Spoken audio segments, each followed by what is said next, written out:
Dear student, मैं दीपक वर्मा आप सभी लोगों का अपने YouTube channel Interactive Physics by Deepak Verma में स्वागत करता हूं। कैसे हैं आप लोग। जैसा कि हमने बताया था कि आज मंडे है और आज एक नए टॉपिक से नए चैप्टर से शुरुआत करते हैं, चैप्टर नंबर 2, और काफ़ी मज़ा आएगा। और इस चैप्टर का नाम है मैकेनिकल प्रॉपर्टीज़ ऑफ फ्लूइड्स, यानी कि द्रवों के यांत्रिकी गुण, द्रवों के यांत्रिक गुण। तो द्रवों के यांत्रिक गुण हमें कैसे पढ़ने हैं, यहाँ पर काफ़ी मज़ा आएगा कि कौन कौन सी प्रॉपर्टीज़ होती हैं फ्लूइड के अंदर, फ्लूइड क्या होता है, लिक्विड क्या होता है, किस तरह से फ्लूइड की प्रॉपर्टीज़ जगह जगह पर चेंज होती है, कहाँ फ्लूइड तेज़ी से बहता है, कहाँ स्लो बहता है। इन सभी चीज़ों को हम इस चैप्टर में पढ़ेंगे। बच्चों, बहुत मज़ा आएगा। इतना इंटरेस्टिंग चैप्टर है, इतना मज़ेदार चैप्टर है कि इसी चैप्टर को ही हम पढ़ते रहेंगे। तो इस चैप्टर का शुभारंभ करते हैं। एनसीईआरटी की chapter number 2, mechanical properties of fluids, यानी कि इसको हिंदी में बोलते हैं तरलों के यांत्रिकी गुण। तरलों के यांत्रिकी गुण, इसको मैकेनिकल प्रॉपर्टीज ऑफ फ्लूइड्स भी कहते हैं, यानी कि फ्लूइड की मैकेनिकल प्रॉपर्टी कौन कौन सी हैं, ये हमें इस चैप्टर में जानना है। This is very important chapter for academic and very important chapter for competition.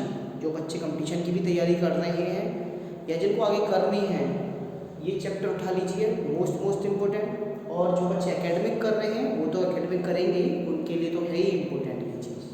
तो तरलों के यांत्रिकी गुण जो है, हमें सबसे पहले यहाँ पर ये समझना है बच्चों कि मैटर के मैंने 3 पार्ट बताए थे, यानी द्रव्य के 3 भाग बताए थे, 3 रूप होते हैं।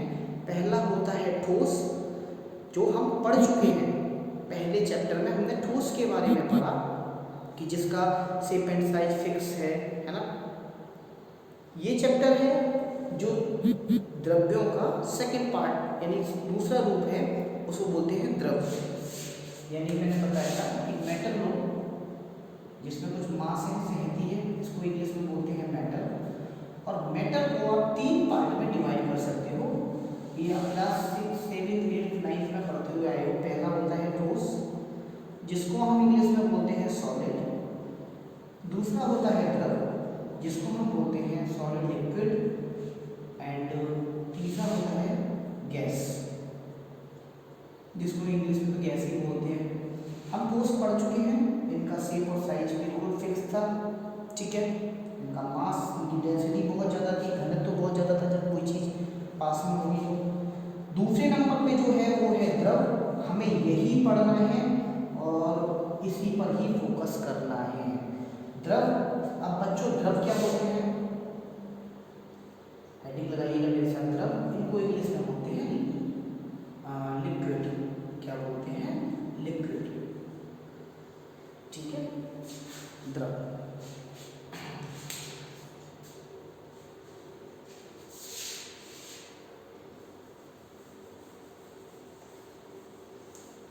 अब बच्चों द्रव किसे कहते हैं? द्रव की बात करें तो द्रव वे पदार्थ होते हैं जिनमें बहने की क्षमता हो। पहली बात तो ये याद रखना। दूसरी चीज़ ये, जिनका आयतन निश्चित हो लेकिन आकृति निश्चित ना हो। जिसका आयतन यानी वॉल्यूम निश्चित है लेकिन आकृति निश्चित नहीं है, उसको बोलते हैं हम द्रव। जैसे मान लीजिए बीकर लिया, एक गिलास लिया अपने घर में, ठीक है, ये गिलास है, और एक प्यारा सा कप, कटोरी जिसे बोलते हैं घर में, ये कटोरी, बाउल रखा हुआ, ये बाउल है। क्या है? कटोरी या कटोरा बोलने से बाउल है, ठीक है। और ये गिलास है, और एक यहाँ पर एक और अच्छा एग्जाम्पल लेता हूँ, एक बड़ा गिलास है, ये काफ़ी बड़ा गिलास है, ये छोटा गिलास बोलो, ये छोटा गिलास है, और ये उससे बड़ा गिलास है, ठीक है। 3 चीज़ें ली मैंने, बाउल लिया, कटोरी, कटोरी जिसमें हम सब्जी खाते हैं, एक छोटा गिलास लिया, और एक मैंने बड़ा गिलास लिया। कैसा भी ले सकते हैं, स्टील का या ग्लास का। अब आपसे बोला मैंने कि भैया पानी लेना है। क्या लेना है? 200 मिलीलीटर पानी लेना है। ठीक है जी। अब 200 मिलीलीटर पानी, इस गिलास की कैपेसिटी ठीक है 250 ml तक की है। इस गिलास की कैपेसिटी हो सकता है 350 ml है। इस कटोरी की भी कैपेसिटी मान लीजिए 220 ml है। काफ़ी बड़ी कटोरी है, इसमें तो खैर नहीं बन पा रहा, काफ़ी बड़ा है। तो 200 ml पानी को आप इसमें जब डालेंगे, ठीक है, तो ये शेप दिखाइए। जब आप 200 ml पानी को आपने इसमें डाला, 200 ml पानी को इस बड़े गिलास में डाला, तो हो सकता है वो थोड़ा नीचे तक आए, यहाँ तक बने, ठीक है। और 200 ml पानी को आपने कटोरी में रखा, ठीक है। तो आपसे पूछा जाए कि पानी की आकृति कैसी है, तो आप पानी की आकृति को ये बोलेंगे कि सर पानी यहाँ तो कटोरी जैसा है, यहाँ सब ऐसा लग रहा है कि छोटे गिलास में पानी है, यहाँ ऐसा लग रहा है बड़े गिलास में पानी, मतलब बड़े गिलास जैसे पानी की आकृति काफ़ी बड़ी है। मान लीजिए बर्तन आपके पास कुछ इस टाइप का रखा हुआ है, ऐसे स्टैंड है, उसमें आपने पानी रखा। अब आपने बोला कि सर पानी की आकृति तो ऐसी है, तो आप इन चारों चीज़ों में करके क्या देखते हैं कि पानी यानी इनकी आकृति तो निश्चित नहीं है, यानी कि आकृति इनकी निश्चित नहीं है, ठीक है। यानी कि अनसर्टेन मतलब फिक्स शेप नहीं है इनका, अनसर्टेनिटी है यहाँ पर, अनिश्चित है, आकृति निश्चित नहीं हो रही है। लेकिन इनका आयतन, हर बार आप 200 ml पानी डाल रहे हो हर किसी बर्तन में, आयतन कैसा होता है इनका? निश्चित होता है, आयतन निश्चित होता है। इसी चीज को हम बोलते हैं द्रव, ठीक है। तो द्रव की मैंने दो चीजें बताई। द्रव की नंबर 1, इनमें बहने का गुण हो, जो चीज बह जाए। जैसे मैंने बात किया पानी, पानी को आप जमीन पर डालेंगे, पानी बह जाएगा। दूध बह जाएगा, ठीक है। हमारी बॉडी का ब्लड गिरती ही जमीन में बहने लगेगा, बहने की कुछ क्षमता आएगी उसके अंदर, है ना, ठीक है।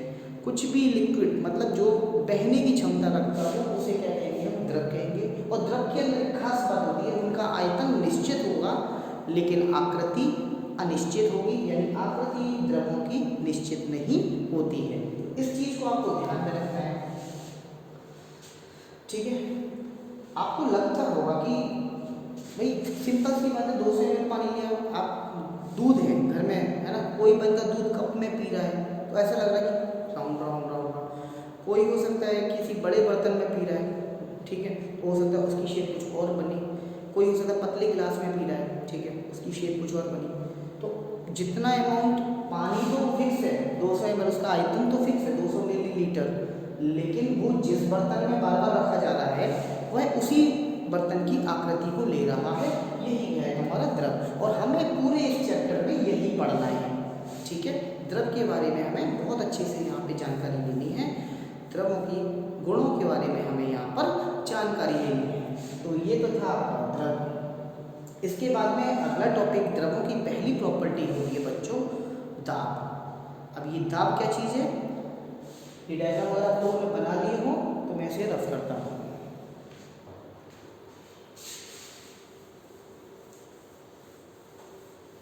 मेहनत करो आप लोग, फिर से मैंने कहा ये मेहनत करना आप लोगों के लिए बहुत जरूरी है।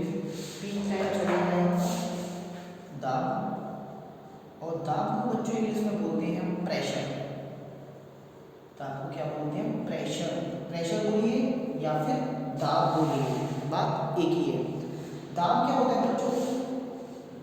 मान लीजिए हमारे सामने कोई भी क्षेत्र है, कोई भी बॉडी है, कोई भी ऑब्जेक्ट है, और इसके अभिलंबवत, इस बॉडी के अभिलंबवत एक बल लग रहा है, ठीक है। मान लीजिए इसकी मान मैंने बताया F और इसका एरिया है A, तो प्रति एकांक क्षेत्रफल पर लगने वाले अभिलंबवत बल को ही क्या कहते हैं? दाब कहते हैं। इसका सिंबल जो नोटेशन रहेगा वो पूरी फिजिक्स में P रहेगा। क्या रहेगा? P। P माने प्रेशर, P माने प्रेशर, प्रेशर माने P, P फॉर प्रेशर यानी दाब। एक आपने बॉडी ली, ये कोई ऑब्जेक्ट है आपके सामने, कुछ भी हो सकता है। अब चूंकि हम बात करेंगे द्रवों की, यहाँ पर द्रवों की सबसे इंपॉर्टेंट प्रॉपर्टी होती है दाब। तो यहाँ पर ये समझिए कि जैसे कि आपके सामने किसी बर्तन में पानी भरा हुआ है तो उस पर भी एक दाब लग रहा है, उसके पृष्ठ के अभिलंबवत परपेंडिकुलर, उसी को क्या बोलेंगे हम? दाब। तो जो बल लग रहा है प्रति एकांक क्षेत्रफल पर, यानी ठीक है, उसी को क्या बोलेंगे हम? दाब कहेंगे।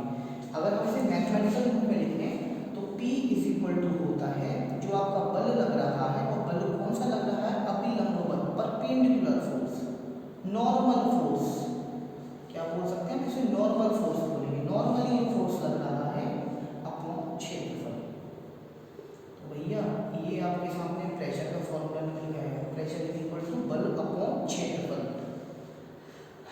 ये बात ध्यान रखना बच्चों, बच्चे बहुत गलतियां करते हैं दाब और स्ट्रेस यानी प्रतिबल में।